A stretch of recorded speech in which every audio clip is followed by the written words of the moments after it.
Hello, my name's Phil Page and welcome to the very first edition of Moor Magazine's podcast Talk of the Heatons.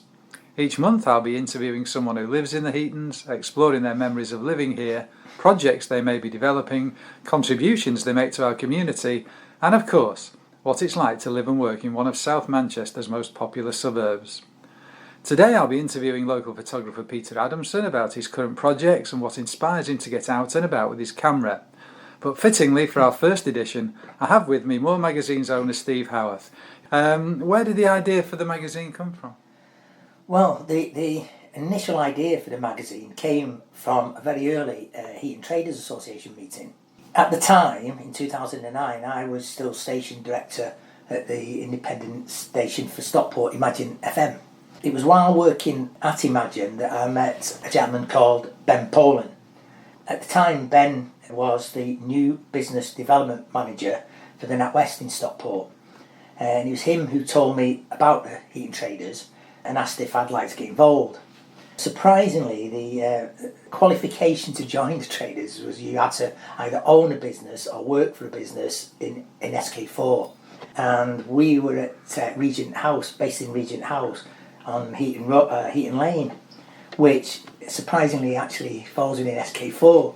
It's sort of the Heaton Norris area, isn't it, as it drops into the town centre. So that qualified us for membership. And also he knew that I was a born and bred Heatonian, so I had plenty of contacts around the Heatons. So from that, I came to one of the very early traders meetings, and it was at one of those meetings that the idea came up. The idea was that the Heatons should have its own dedicated medium. There was a lot of media at the time covering the Heatons, but they were Stockport-wide media, like the radio station, like the Stockport Express. So, and I think the challenge for the traders was, how can we have a medium that just promotes business in the Heatons and keeps business in the Heatons and stops the migration of people shopping into Stockport, Manchester or the Cheshire outlets, etc. So the task of being the media owner actually came to me at the time. So, I had a friend who owns the Disbury magazine. So my quest was to go and see him, and actually it was to try and convince him to come into the Heatons and launch a magazine for the Heatons, because we thought, well, he's got all the knowledge and know-how. But he just launched 2 other magazines into Manchester at the time, so he wasn't interested basically. But I didn't give up. I kept trying to convince him, trying to tell him the benefits of the Heatons. By the end of the meeting, as I was leaving, he said, "Listen, Steve, I can't do it. I'm convinced I can't do it. If it's such a great idea, why don't you do it?" I mean, it was obviously a great idea, because I think it's fair to say that the magazine's now firmly established within the local community. Why do you think it's been so successful? Well, I think it's quite simple, the answer. It's because our magazine reflects the lifestyle of local residents and their families. The magazine is at the heart of all the Heatons community issues. We've supported many local community groups, such as the Heaton Traders Association, Sustainable Living in the Heatons, Friends of Heaton Chapel Station, amongst others. I think what also contributes so much to its success is that everyone who works for the magazine lives locally. They themselves live the Heatons lifestyle, so they really care about the Heatons, they care about our readers and about our advertisers.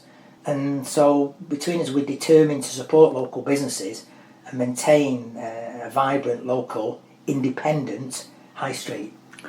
I mean, the magazine's been running for, is it 10 years now? So we're now just about to enter our 13th year. 13, wow, incredible. And I mean, it's obviously going from strength to strength. It shows no sign of waning or losing its popularity. What challenges do you see for it over the next few years? Well, I've thought about this, we think about this as we go into a new year every year, about what's coming, new challenges, but there's always going to be numerous challenges, Phil, and it's the same for all businesses. We're no different. However, I have to say we've just come through the most challenging 18 months that most businesses across the globe are ever going to face, to be honest with you. And throughout that period, the Moor team worked harder than ever before to ensure that we managed to publish every single issue on time whilst adapting our content to reflect the needs of our readers throughout the pandemic. So, and to be honest with you now, we're just doing issue 72, and the mag is as strong now as it's been at any time in the last 13 years.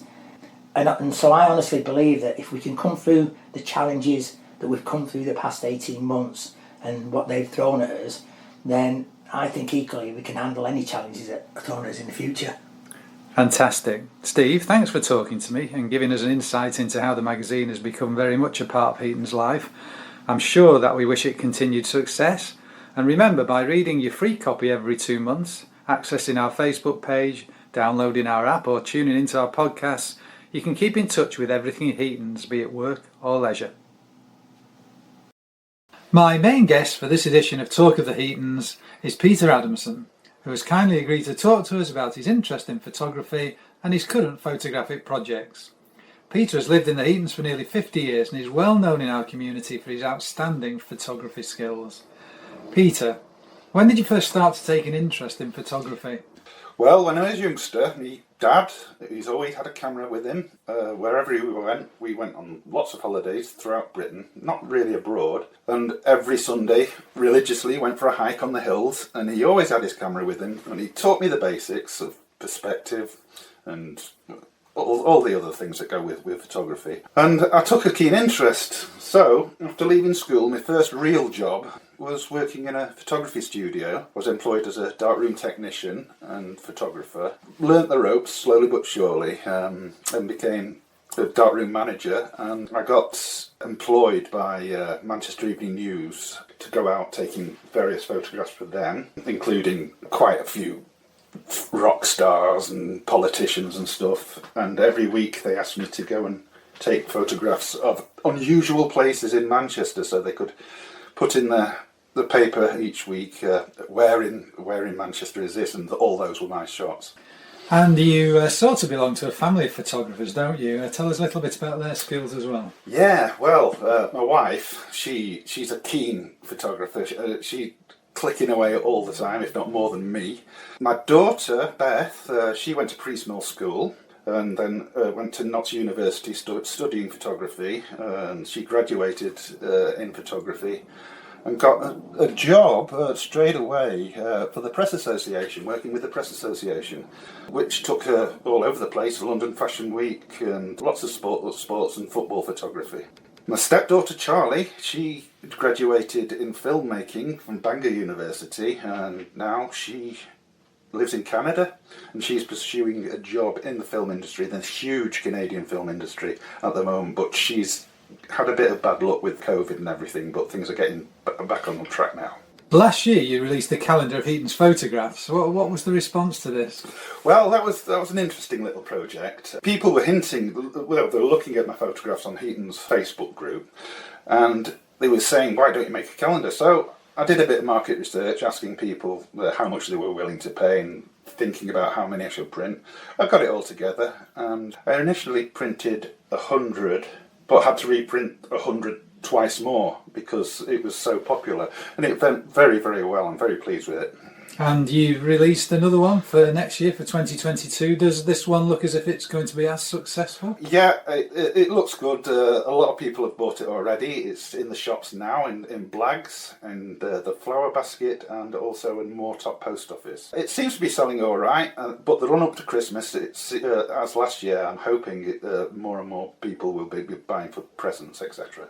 And you've recently set up an aerial photography business using a drone, and I believe you've just recently gained a qualification in drone flying. Is that right? That's right. It's a lot of people just think it's an amateur sort of thing, but no, I've not only got one qualification, I've got quite a few now. I took the final qualification last week on the moors above Leeds, where the CAA were observing my flying skills, etc., and I'm glad to say I passed that. So now I can fly in a lot of areas where most drone flyers can't. The company I formed is called Hummingbird Drone Services, and doing a lot of surveys of roofs and houses. I've done a lot of archaeological surveys in Wales, looking at furnaces and forges from the early 1800s. And yeah, it seems to be taking off, excuse the pun, slowly but surely. Yeah. You take a lot of photographs around the Heatons, and I particularly noticed how good they were when you started posting them on the Four Heatons Photographers Facebook group. What advice would you give to people who want to get out and take photographs in the Heatons? Well, first of all, get to know your camera.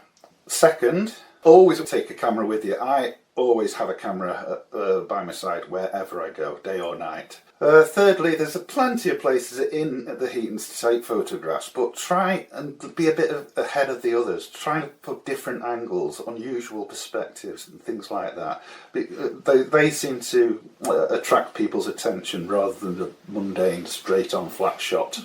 I'd agree with you there, always take a camera with you. I mean, I always try to take a camera with me when I go out, because you never know when a shot is going to appear for you. Exactly. And the odds are, if you don't have a camera with you, you'll see the fantastic photograph and think, oh. Exactly. That's why I always take a camera with me, because you don't know what might happen. I've had some situations like, believe it or not, planes crashing in front of me, house fires, fire brigade rescues, all sorts of things. And yeah, you don't know what's going to happen, but it's well worth taking a camera with you.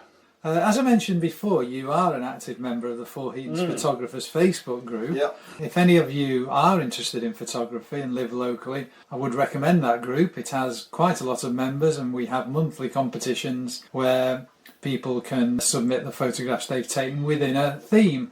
And having a theme, I think, for photographs is actually quite important if you're going to go out and start taking photography quite seriously. Sometimes having a theme is quite a good way to start. Indeed, I always have a theme going. The theme for the Four Heatons Photographers is great, and it's great fun for a lot of people because it does get them out taking photographs and make them think more about the photography. One of the really interesting things I always liked about your photographs was the fact that many of them seem to be taken at very early hours in the morning. Silly time. But you managed to get an amazing atmosphere in the shots. That's right. Is that a particularly good time to take pictures? Well, for me, night photography, I love it. Long exposure photography. It's something I've trained myself to do, and I've got good results. Yeah, being a taxi driver did help because I was out at 3 o'clock in the morning, sat around waiting for work, and there's nothing better you can do in your wasted time than take photographs. So yeah, they came out well, and in fact some of those photographs are included in next year's calendar. There was one I particularly liked, which I think was a very early one that you posted on the Four Heatons Photographers website, which was the verandas at the end of Heaton Moor Road, and that must have been taken very early in the morning. There was a lovely sort of mist hanging down over the front, and That's right. and this real sense of sort of emptiness and isolation. You've taken a few photographs like that. Yeah. Is that a sort of theme that you like? I do like to create an atmosphere somehow, but either with fused lighting or fog or even in the rain, reflections out of puddles or something like that. It just gives that extra oomph to the photograph. One of your projects that really interests me is the one that you are working on at the moment called A Snapshot in Time. As a sort of historical record of the Heatons, I think it's going to actually result in a fascinating record of life in this area at this particular time. Can you tell us a little bit about that?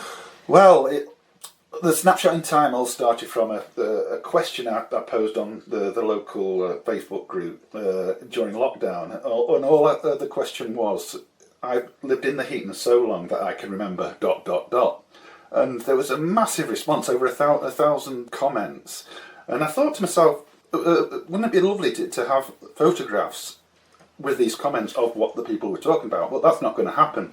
So I thought, I'm going to go around the Heatons, people with familiar faces, the shopkeepers, the shops, the fish and chip shops, the post people, anybody who people recognise from the Heatons, and photograph them, hopefully in a good way. And one day maybe we can archive them in a book or some kind of archive, and have it for the future, for future reference.